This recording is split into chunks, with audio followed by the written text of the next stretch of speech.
Greetings. I'm Suzanne Titkemeyer. I wrote for Pathos for nearly 10 years, a column called No Longer Quivering. I covered fundamentalist evangelical town. I covered all the squishy, weird stuff going on. And today I'm going to talk about the squishiest and the weirdest of weird stuff and how it relates to all this stuff that I usually talk about.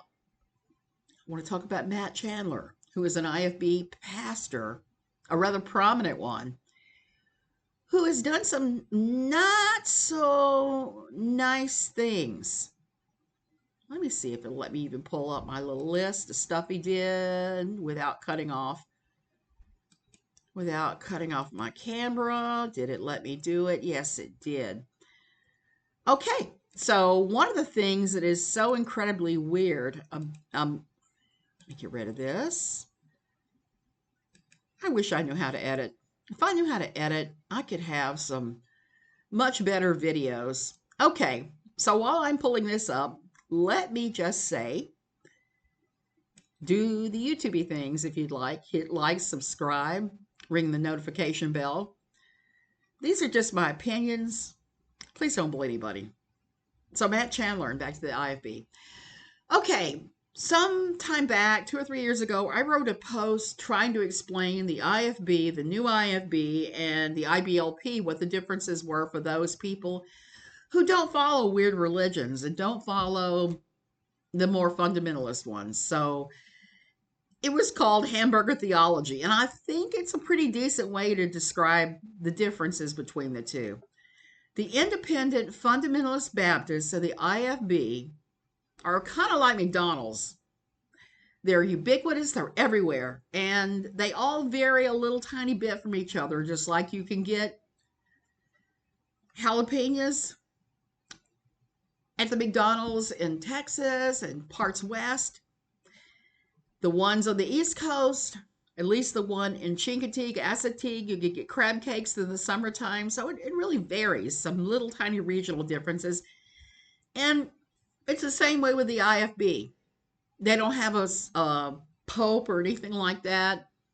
They're kind of loosely all associated with each other. Now, there are some, quote, rock star pastors among them. Used to be it was Jack Shope, his father-in-law, Jack Hiles, who started the Hiles-Anderson College in Hammond, Indiana, and also used to run the First Baptist Church in Hammond, Indiana, like a mob boss, like I keep saying, like a mob boss. The new IFB is more like Whataburger. And while I love Whataburger and I love their spicy things, there's only about 40 outlets throughout the U.S., or at least it was the last time I checked.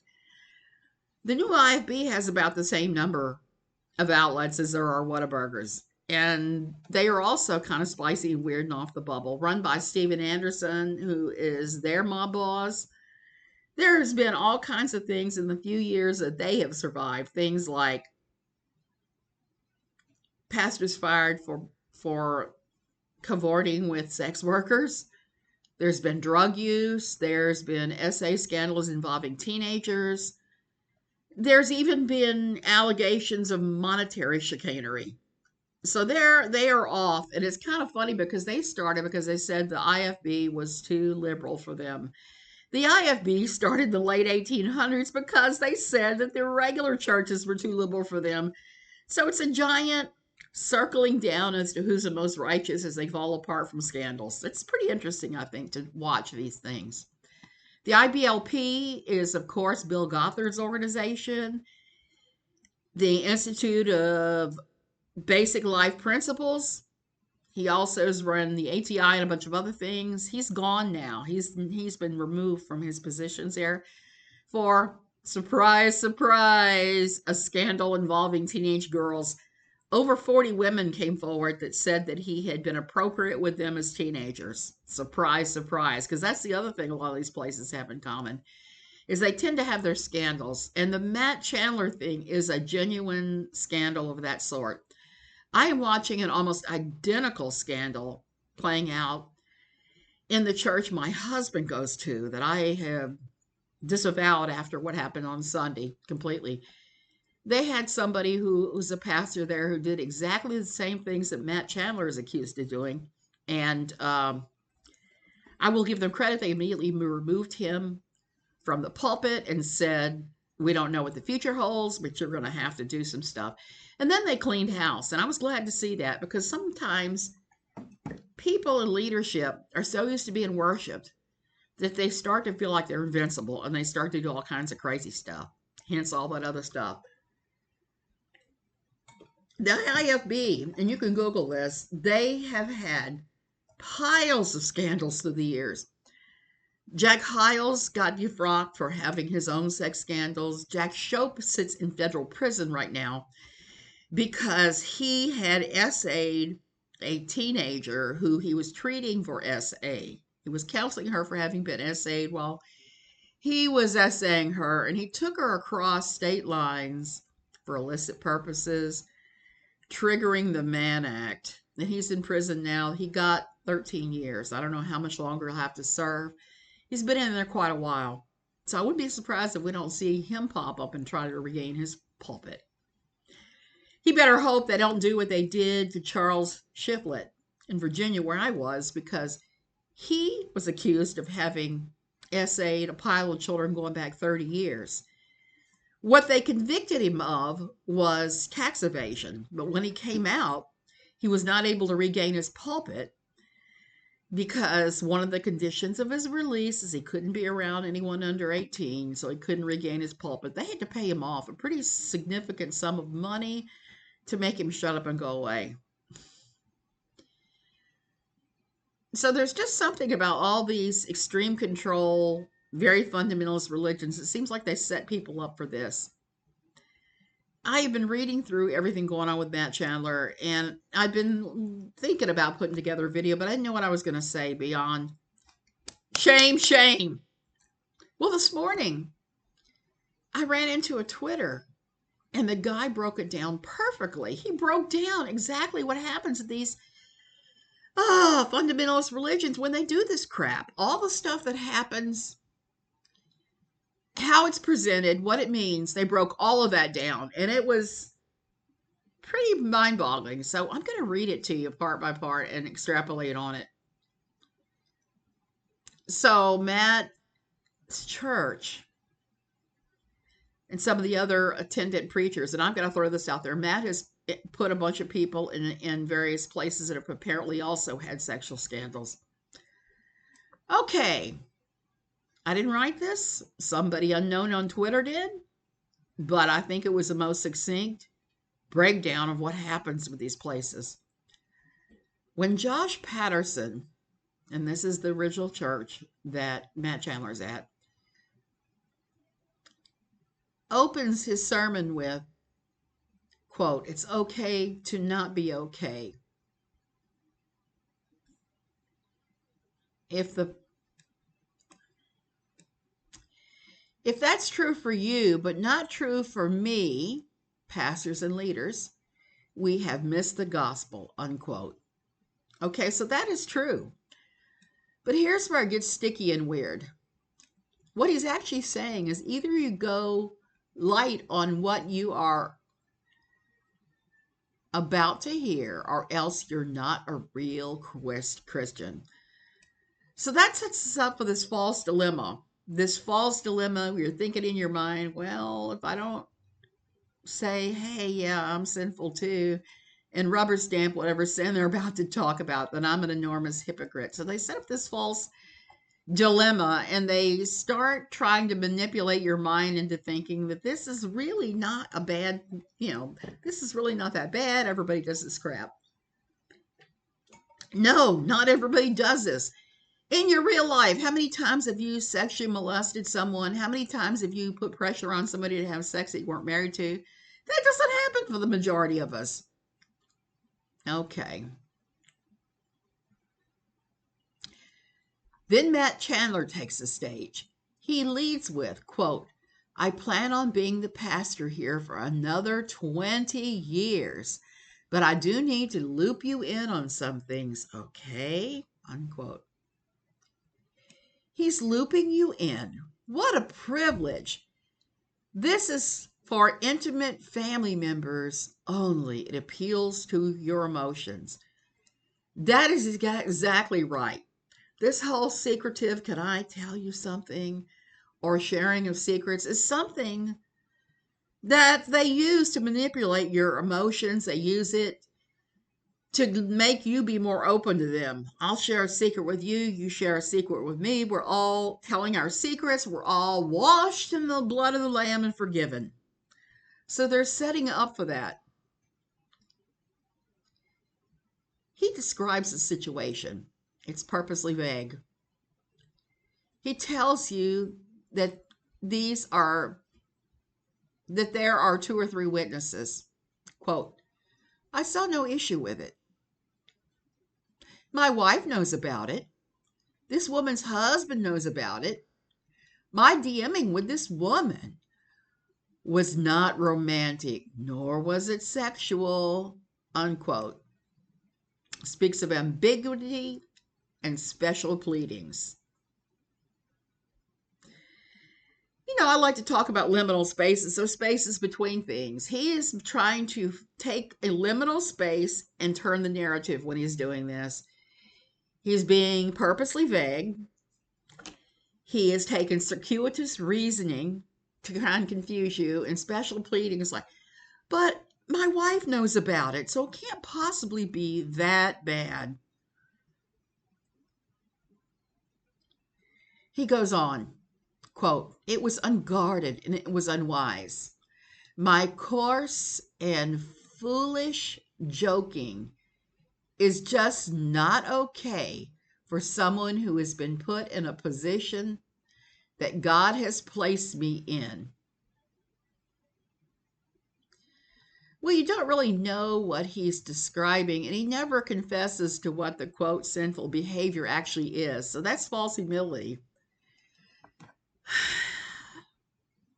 That conversation could have been anything the way he's describing it. That's more of that circuitous reasoning and ambiguity he was using earlier, specifically to just throw everybody off so that everybody thinks this wasn't such a bad thing. He's not such a bad guy. He's just as slightly awful as all of us are slightly awful. All of us who've told an off-color joke or laughed over something that we probably shouldn't have laughed over, except that this is not that. He is trying to minimize what it is he's done here. Notice he says, quote, the position God has placed me in, unquote. His position is from God, which means who are you to take it away from him? And he speaks as though he will continue to have that position. Continuum fallacy, appeal to authority. So he's trying to make you believe that what he did was not that awful. It doesn't impact his daily life as a pastor. He's appealing to you as your supposed authority over him. And there is some essence of that in some of these Baptist-related churches where if the pastor just sneezes wrong, they'll run him out of town on a rail. Now, I know that's true in the Southern Baptist movement. I saw that happen in my own town. A pastor that I dearly loved who was Baptist, who treated our family wonderfully, treated me wonderfully, let me worship several times there. And I did a New Year's Eve midnight service with him. So I knew he was a good guy, but I also knew he was as flawed as anybody else. To this day, I don't know what he did, but he did something that they didn't agree with, and they ran him out of town on a rail. And he showed up at our church. And our people weren't very nice to him either, so I'm sure somebody heard. So there's got to be a middle ground between this excuse the crap out of this guy, Matt Chandler, or run him out of town on a rail. Exactly what that is, I don't know, because we have guys in the church, like, I can't even think of the man. One of the ones that spoke at a couple of Toronto conferences, and he spoke at a lot of other conferences, and they caught him in Colorado with male prostitutes and methamphetamines. He took a year off and then suddenly reemerged and acted like everything was forgiven. And I don't know if there was any genuine sorrow. This dude here, Matt Chandler, is obviously not showing any sorrow. Okay, quote, so the elders decided, and I think they're right, that my inability to see this for what it was revealed, something not right, something unhealthy in me, unquote. No admission of sin or guilt, just unhealthy. Again, these guys, they can see the mote in your eye, but they can't see the enormous plank in their own. A lot of these churches, like these fundamentalist churches, and some of the evangelical ones, you have these rock star pastors that can do no wrong. And when they are caught, obviously doing this crap, they immediately try to pretend that what they're doing wasn't so bad. It wasn't a sin. It was unhealthy. It was unwise. I shouldn't have been telling ribald jokes with this woman I was not married to. Sounded to me like there was a little flirtation going on. I mean, you don't say those kind of things. You don't say squishy things like that unless there is some subcontext. So he's in complete denial about what he's done. He's in complete denial about the subcontext. Like I said, the church that I know this happened to here, they removed the pastor. And my friend who lives down the street said, well, I don't know why they would remove the pastor. I'd like to see him restored immediately. It wasn't that serious. This is that crap. Quote, I don't know if that's tied to the pace I run or the difficulty of the last 6-7 years, but I agree with them. Get it? This isn't his fault. It's your fault. You see, he's just been so stressed out working for you that this situation came along. Red herring. Yep, so there's that. And again, this is so typical of these guys. I've often said, especially after the Jimmy Swaggart scandal, my father was involved with Jimmy Swaggart for some years until Jimmy Swaggart pissed him off, and then he ran off and joined the Catholics again, rejoined the Catholics, I should say. My father worshiped the ground Jimmy Swaggart walked on. Now, I've told my Jimmy Swaggart story here before about the time that I was running air freight and I ran into a kerfluffle with him and I pushed his computer parts into the mud and flew the national flag at him while telling him some horrible things. I've seen Jimmy Swaggart in action. He's not such a nice guy. So when he was caught with his things and he was excusing it and saying all this stuff, and he's back in business doing the same old, same old, same old, and I hear the same old rumors out of Baton Rouge.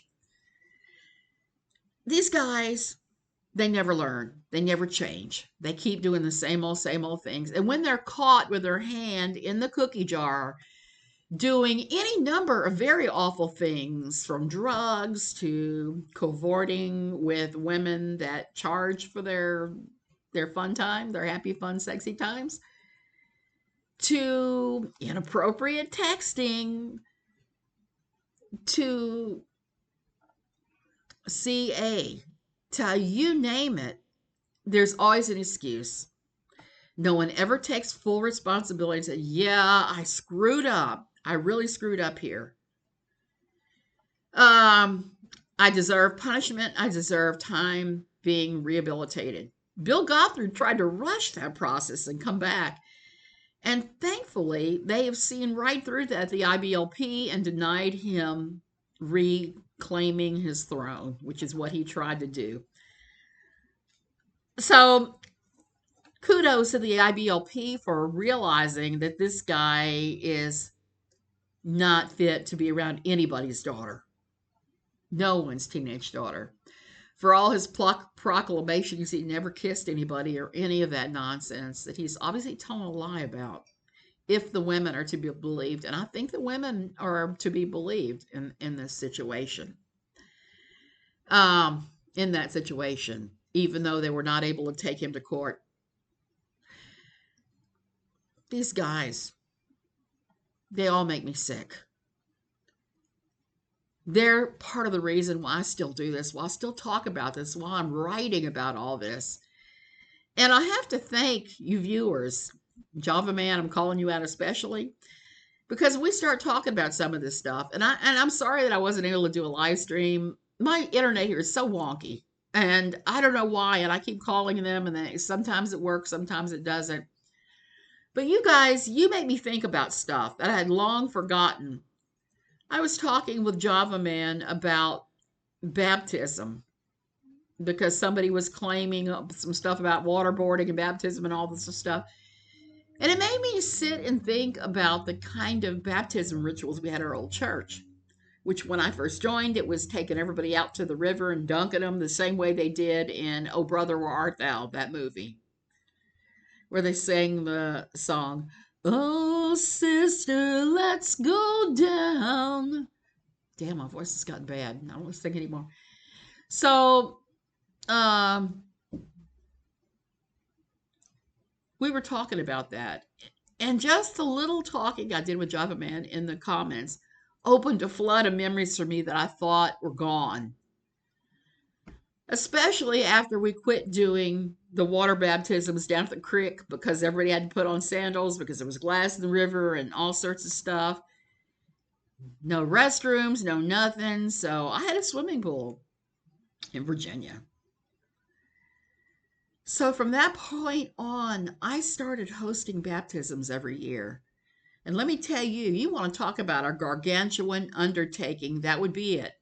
Because most of the people in the church did not have the money to have a swimming pool. So this would be baptize the handful of people, and then let's have an enormous swimming party, which for me was a pain in the ass because it meant every towel in my house was wet.